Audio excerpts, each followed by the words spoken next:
नमस्कार. आजच्या व्हिडिओमध्ये आपण आंतरराष्ट्रीय पातळीवरती सध्या फार मोठ्या एका विषयाची चर्चा सुरू आहे, त्या विषयाची चर्चा करणार आहोत. तर आपल्या आजच्या व्हिडिओचा विषय आहे अमेरिका इस्रायल विरुद्ध इराण. आंतरराष्ट्रीय पातळीवरती सध्या ही फार मोठी घडामोड घडत आहे आणि गेल्या 4-5 दिवसांपासून आंतरराष्ट्रीय पातळीवरती ही जी फार मोठी घडामोड घडत आहे त्याचे पडसाद आता जगभरामध्ये आपल्याला उमटताना दिसतात. या विषयाला सुरुवात करण्यापूर्वी आपल्याला काही गोष्टी आवर्जून समजून घ्याव्या लागतील. एक ती म्हणजे अमेरिकेचे राष्ट्राध्यक्ष डोनाल्ड ट्रम्प यांनी आपला पदभार स्वीकारल्यापासून आंतरराष्ट्रीय पातळीवरती अनेक घडामोडी घडताना आपल्याला दिसतात. आंतरराष्ट्रीय संबंधांमध्ये जी रूल बेस्ड इंटरनॅशनल ऑर्डर असणं अपेक्षित आहे त्या रूल बेस्ड इंटरनॅशनल ऑर्डरला गेल्या अनेक वर्षांपासून तडा जाताना आपल्याला दिसत आहे. अमेरिकेचं अध्यक्षपद ग्रहण केल्यापासून डोनाल्ड ट्रम्प यांनी जी घोषणा केली होती मेक अमेरिका ग्रेट अगेन म्हणजेच मागा, या घोषणेचा पाठपुरावा करण्यासाठी डोनाल्ड ट्रम्प हे कुठल्याही थराला आपल्याला जाताना दिसतात. आणि याच पार्श्वभूमीवरती जेव्हा अमेरिकेने अलीकडे इराणवरती जो हल्ला केलेला आहे त्या सगळ्या पार्श्वभूमीवरती आंतरराष्ट्रीय संबंधांमध्ये नेमक्या कोणत्या घडामोडी घडत आहेत, त्यातल्या कोणत्या संकल्पना आपल्याला माहिती असायला पाहिजेत, याची चर्चा आपण आजच्या व्हिडिओमध्ये करणार आहोत. तर आपल्या सगळ्यांच्या सोयीसाठी आपण आजच्या व्हिडिओमध्ये काय करणार आहोत तर याची इंडेक्स मी आपल्याला इथे देत आहे. त्यातला पहिला मुद्दा आपण चर्चेला घेणार आहोत अमेरिका इस्रायल विरुद्ध इराण नेमकं काय घडत आहे, हा पहिला मुद्दा असणार आहे. दुसरा मुद्दा आहे अमेरिका आणि इस्रायल यांनी इराणवरती का हल्ला केलेला आहे ते आपल्याला समजून घ्यावं लागणार आहे.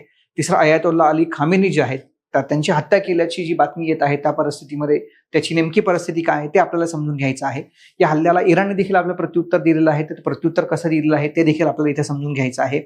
UAE, कुवैत, बहारीन यासारखे जे इतर देश आहेत, अरब कंट्रीज ज्याला आपण म्हणतो, तर त्या देशांची भूमिका काय आहे, नेमकी तिथली भूराजकीय परिस्थिती काय आहे आणि सगळ्यात महत्वाचं या युद्धाचे भारतावरती कोणते परिणाम होणार आहे. तर या सगळ्या मुद्द्यांची आपण आजच्या व्हिडिओमध्ये चर्चा करणार आहोत. तर आता आपल्याला हे लक्षात घ्यावं लागेल की गेल्या 2 वर्षांमध्ये अमेरिकेने 4 वेळा इराणवरती आपल्याला हल्ला केलेला दिसून येतं. अमेरिका इराणवरती एवढा नेमका राग कशासाठी आहे तर गेल्या 80 वर्षांपासून अमेरिकेची जगभरामधल्या सगळ्या निर्णय प्रक्रियेवरती फार मोठी हेजिमोनी राहिलेली आहे. त्यांना काही केलं तर आपला वर्चस्व कायम ठेवायचं आहे.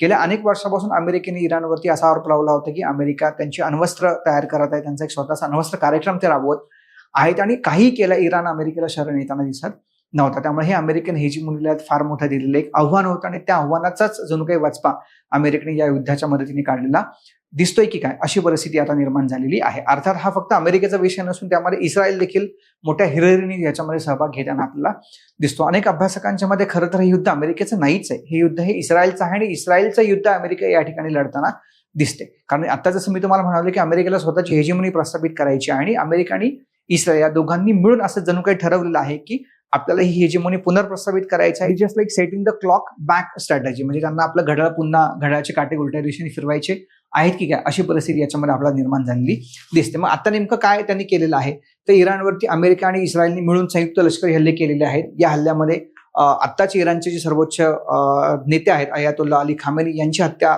झालेली दिसते आणि इथून पुढे नेमकं इराणचं भवितव्य कसं असेल तर हा प्रश्न सगळ्यांनाच पडलेला दिसून येतो. अमेरिकेने याला जे नाव दिलेलं आहे ते आहे ऑपरेशन इपिक फ्युरी. इस्रायलने त्याला जे कोड नाव दिलेलं आहे, कोड नेम दिलेलं आहे ते ऑपरेशन रोरिंग लायन आहे आणि त्यांनी याच्यामध्ये इराणमधली काही महत्वाची शहरं लक्ष केलेली आहेत. त्यातलं सगळ्यात महत्वाचं शहर ते म्हणजे इराणची राजधानी तेहरान. आता तुम्ही पाहिलं तर इराणच्या एकूण लोकसंख्येपैकी जवळपास 1/6 म्हणजे 1/6 इतकी लोकसंख्या इराणच्या तेहरान या शहरामध्ये राहते. त्यामुळे याच्यावरती केलेला हल्ला हा इराणवरचा सर्वात मोठा हल्ला मानला गेलेला आहे. अर्थात इराणनी देखील या हल्ल्याला प्रत्युत्तर दिलेलं आपल्याला दिसतं आणि ऑपरेशन ट्रू प्रॉमिस नावाने इराणने देखील याला प्रत्युत्तर दिलेलं दिसतं. सो ऑपरेशन ट्रू प्रॉमिस हे इराणच्या प्रत्युत्तराचं त्यांनी जे प्रत्युत्तर दिलेलं आहे त्याचं ते कोड नेम आहे. अमेरिकेचं code name operation epic fury आहे, इस्रायलचं कोड नेम हे रोरिंग लायन आहे.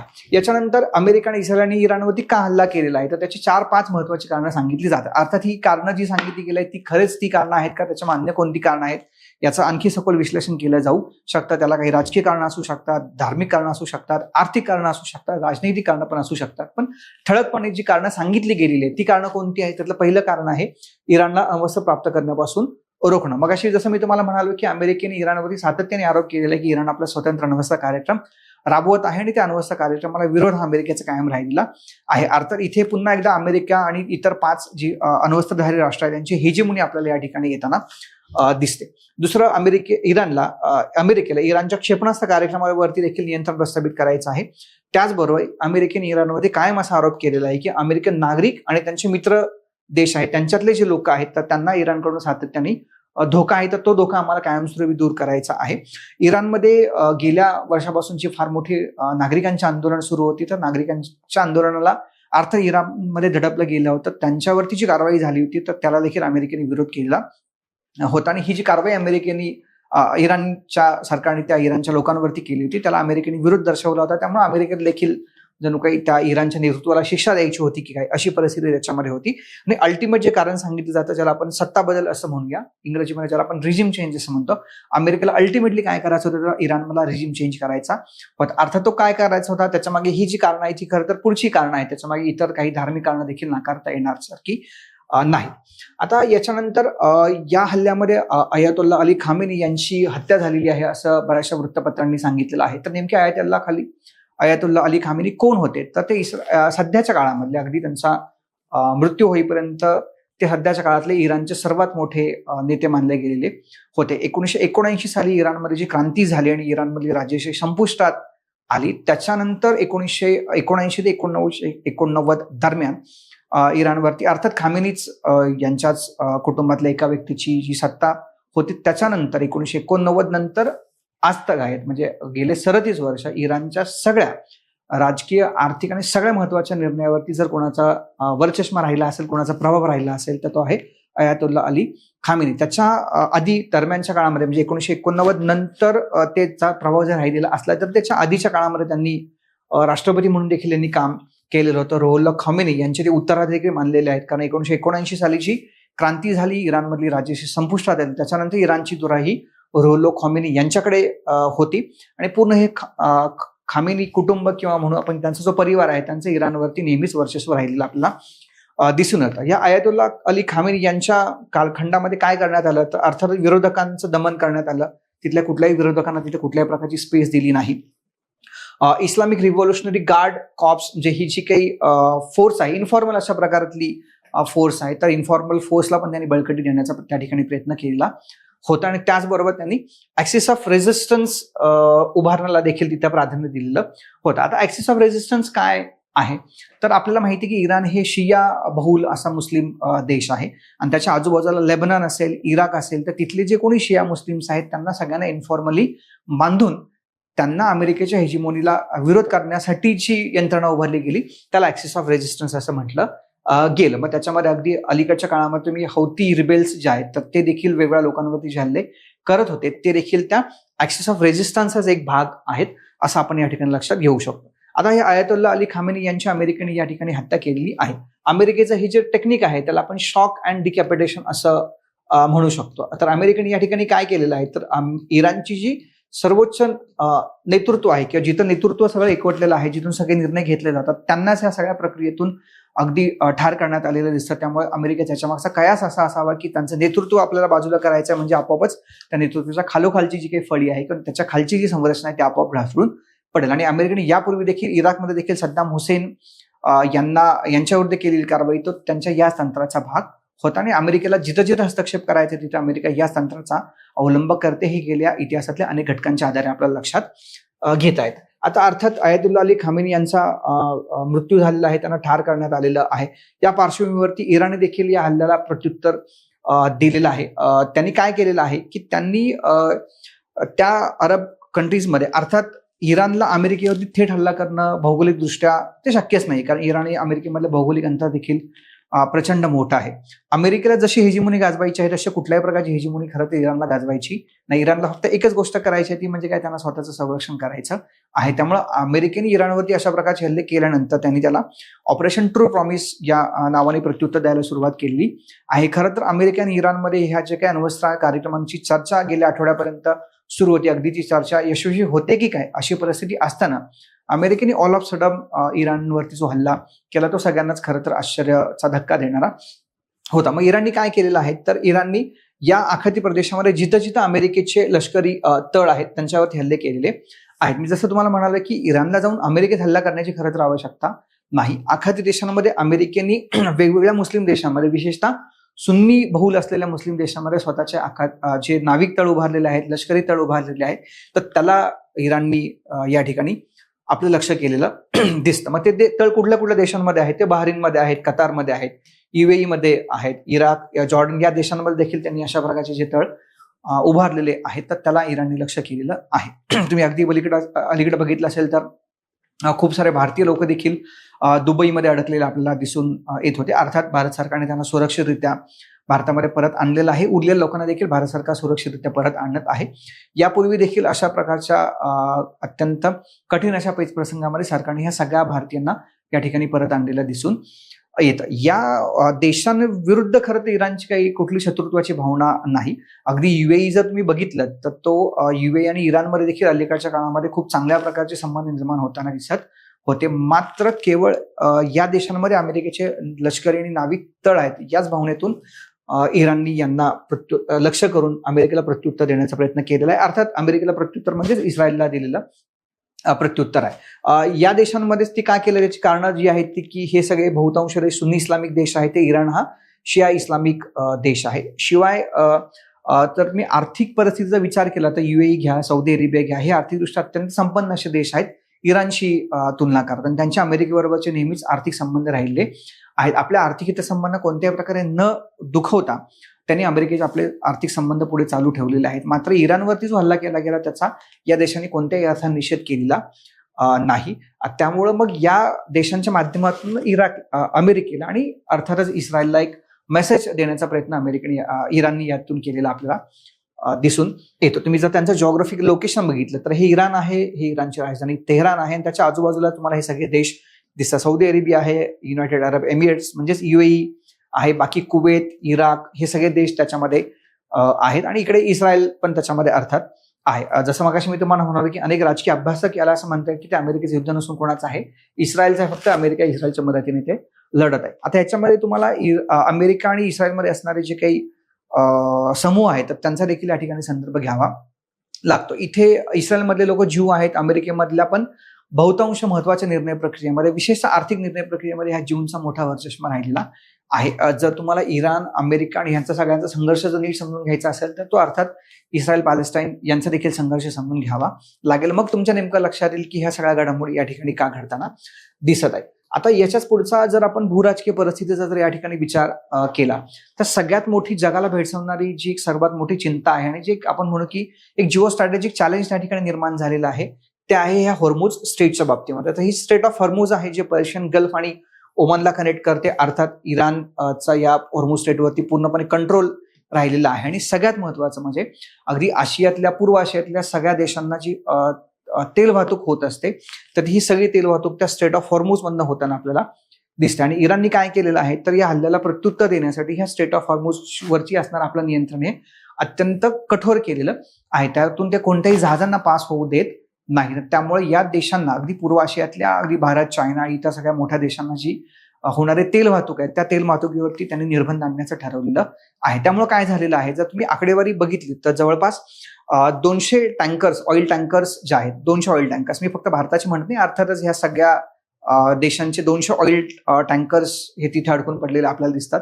त्याचं एकंदर जर व्हॉल्यूम जर आपण काढलं तर ते 8 लाख टनांच्या आसपास क्रूड ऑइल ह्या सगळ्यामध्ये अडकलेलं दिसतं. ज्या ऑइल टँकर्सना तिथून पास व्हायचं आहे त्यांना ते पास होऊ देत नाही. त्यांनी सांगितलेलं आहे की जर तुम्ही पास करण्याचा प्रयत्न केला तर आम्ही तुम्हाला काय करू, अर्थातच त्या ऑइल टँकरला त्यांनी लक्ष करण्याचं ठरवलेलं आहे. त्याचबरोबर या ऑइल टँकर्सना इथून पास होण्यासाठी जो खर्च करावा लागतो तो देखील 4 पटीने वाढवण्याची शक्यता त्यांनी सांगितलेली आहे. अर्थात जर तो 4 पटीने जर खर्च वाढला तर कच्च्या तेलाचा खर्च वाढेल आणि अर्थात जेव्हा नागरिकांना हे कच्चं तेल रिफाईंड प्रोडक्टमध्ये मिळणार आहे त्याचा देखील त्यांना दरवाढीचा फटका या ठिकाणी बसू शकतो. आता याच सगळ्याचा विचार करता भारतावरती याचा नेमका कोणता परिणाम होणार आहे हे देखील आपल्याला या ठिकाणी लक्षात घ्यावं लागेल. आता एकतर जागतिकीकरणानंतर सगळी जागतिक व्यवस्था ही कॉम्प्लेक्स इंटरडिपेंडन्सनी भरलेली आहे. जटिल परस्पर अवलंबित्व आपण ज्याला म्हणतो. प्रत्येक देश दुसऱ्यांवरती कुठल्या ना कुठल्या कारणांसाठी अवलंबून आहे. त्यामुळे आपला ह्या युद्धामध्ये प्रत्यक्ष सहभाग नसला तर देखील भारतावरती त्याचे काही प्रत्यक्ष आणि अप्रत्यक्ष परिणाम दिसून येतात. अगदी काल परवाची आपण जर बातमी बघितली तर अमेरिकेने इराणच्या एका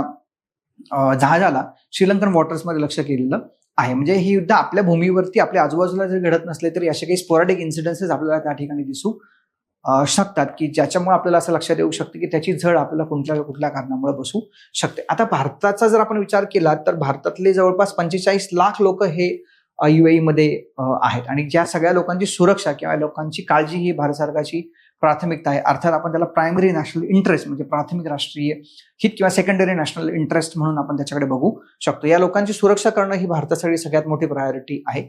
याचबरोबर या सगळ्या आखाती देशांमध्ये खूप सारे भारतीय पर्यटक नेहमीच जात असतात, त्यामुळे जे पर्यटक आता सध्या तिथे अडकलेले आहेत त्या पर्यटकांची सुरक्षा करणं आणि त्यांची अगदी सुरक्षितपणे सुटका करून त्यांना भारतामध्ये परत आणणं हे देखील भारत सरकारसमोरचं सगळ्यात मोठं आव्हान आहे. त्याचा एक अत्यंत मोठा सामरिक परिणाम देखील भारताला भोगावा लागू शकतो, तो आहे छबार पोर्टच्या बाबतीमध्ये. आपल्या सगळ्यांना माहिती आहे की इराणमध्ये जे छबार पोर्ट आहे ते आपण डेव्हलप करत आहोत.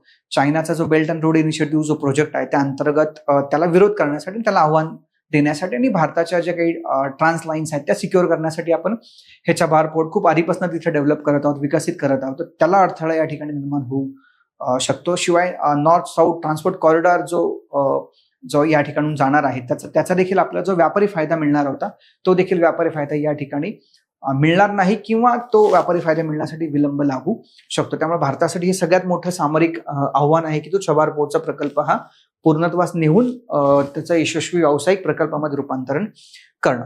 अजून एक सगळ्यात मोठी अडचण जी आता या युद्धामुळे भारताला भेडसावू शकते, आपल्याला जी शक्यता आहे ते म्हणजे भारताच्या ऊर्जा सुरक्षेच्या कार्यक्रमामध्ये अडथळा निर्माण होऊ शकतो. आता भारताला लागणारं क्रूड ऑइल जे आहे त्यातलं बहुतांश क्रूड ऑइल अर्थात स्ट्रेट ऑफ हॉर्मुझ मधनं आपल्याकडे येताना दिसतं.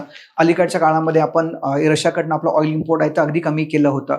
इराणवरचा देखील, इराणमधून येणारं ऑइल इम्पोर्ट देखील आपण या ठिकाणी कमी केलं होतं. अमेरिकेने आपल्यावरती जे सँक्शन्स टाकले होते, अर्थात इकॉनॉमिक सँक्शन्स होते, त्यामुळे आपल्याला ते ऑइल इम्पोर्ट या ठिकाणी कमी करावा लागला होता. मात्र आता हॉर्मुझ स्ट्रेटमध्ये जर अशा प्रकारे जर जी ऑइल कंटेनर्स अडकले असतील तर येणाऱ्या काळामध्ये भारताला ऊर्जा तुटवड्याचा सामना करावा लागू शकतो. अर्थात ह्या सगळ्या परिस्थितीमध्ये भारत सरकारने आपल्या लोकांना आश्वस्त केलेले की आपल्याकडचे जे स्ट्रॅटेजिक रिझर्व्ह आहेत तर हे आपले स्ट्रॅटेजिक रिझर्व्ह आपल्याला किमान 45 दिवस पुरतील एवढा तेल साठा आपल्याकडे सध्या आहे. आणि असे जे स्ट्रॅटेजिक रिझर्व्ह आहेत सगळ्या प्रकारचे बफर स्टॉक आहेत, इतर ठिकाणी आपण जे काही रिझर्व्ह साठवून ठेवलेले आहेत तर त्याचा आपल्याला या ठिकाणी निश्चित फायदा होणार आहे. आंतरराष्ट्रीय संबंधांचा अभ्यास करत असताना नॅशनल इंटरेस्ट असो, डिप्लोमसी असो किंवा स्ट्रॅटेजिक रिझर्व्ह असो, ह्या सगळ्या संकल्पना आपण या निमित्ताने अभ्यासत असतोच. तर भारतावरती जो संभाव्य परिणाम आहे, जर ते युद्धजन्य परिस्थितीमध्ये सुधारणा झाली नाही, हे युद्ध फारच काळ एस्केलेट होत गेलं आणि इराणने त्या स्टेट ऑफ हॉर्मुझ मधनं कोणालाच जाऊ दिलं नाही तर मात्र हे ऊर्जा संकट आपल्यावरती येऊ शकतं. अर्थात या ऊर्जा संकटाचा सामना करण्यासाठी भारत सरकारने इतर पद्धतीने प्रयत्न ऑलरेडी सुरू केलेले आहेत. व्हेनेझुएलामधून आपल्याकडे ऑइल आणता येतं का त्याचाही विचार सुरू आहे. रशियाकडनं आपण जे ऑइल इम्पोर्ट करण्याचं अलीकडच्या काळामध्ये कमी केलं होतं अमेरिकेच्या सँक्शन्समुळे, तर त्याला देखील पुन्हा आपण रिवायटलाइज करू शकतो का, तर त्याची पण चाचपणी आपल्याला या ठिकाणी सुरू झालेली दिसून येते. पण सांगण्याचा मुद्दा एवढाच आहे की ही युद्ध जरी अगदी आशियाच्या त्या भागामध्ये आखाती देशांमध्ये जरी घडत असलं तरी भारताला देखील याचा कोणत्या ना कोणत्या प्रकारे फटका बसू शकतो. आणि सगळ्यात महत्वाचा जो भारताला याचा मोठा परिणाम झालेला दिसून येतो तो आहे डिप्लोमॅटिक क्रायसिस किंवा राजनैतिक पेच. अर्थात हा राजनैतिक पेच काय आहे तर आपण जर इतिहास बघितला तर इराण हा भारताचा नेहमीच चांगला मित्र राहिलेला आहे. अलीकडच्या काळामध्ये अमेरिकेशी देखील आपले खूप चांगले आर्थिक संबंध प्रस्थापित झालेले दिसून येतात. डोनाल्ड ट्रम्प यांनी अलीकडच्या काळामध्ये भारतावर जे सँक्शन्स लावले होते अर्थात ते सँक्शन्स गेल्या 8-10 दिवसांमध्ये कमी देखील झाले होते. अमेरिका आपला चांगला मित्र आहे, इराण देखील आपला चांगला मित्र आहे. आपण इस्रायलचा विचार केला तर इस्रायल देखील भारताचा खूप चांगला मित्र राहिलेला आहे. अगदी या युद्धाला सुरुवात होण्यापूर्वीच्या आदल्या दिवसापर्यंत भारताचे पंतप्रधान नरेंद्र मोदी हे इस्रायल दौऱ्यावरती गेलेले आपल्याला दिसून येतात. मग ह्या सगळ्या पार्श्वभूमीवरती आपण नेमकी बाजू कोणाची घ्यायची, अमेरिकेची घ्यायची, इस्रायलची घ्यायची का इराणची घ्यायची, हा फार मोठा पेच प्रसंग आपल्यासमोर उद्भवलेला दिसतो. अर्थात भारताच्या परराष्ट्र धोरणावर सातत्याने जी टीका केली जाते की भारताच्या परराष्ट्र धोरणामध्ये भारताला कोणतीही ठाम भूमिका घेता येत नाही.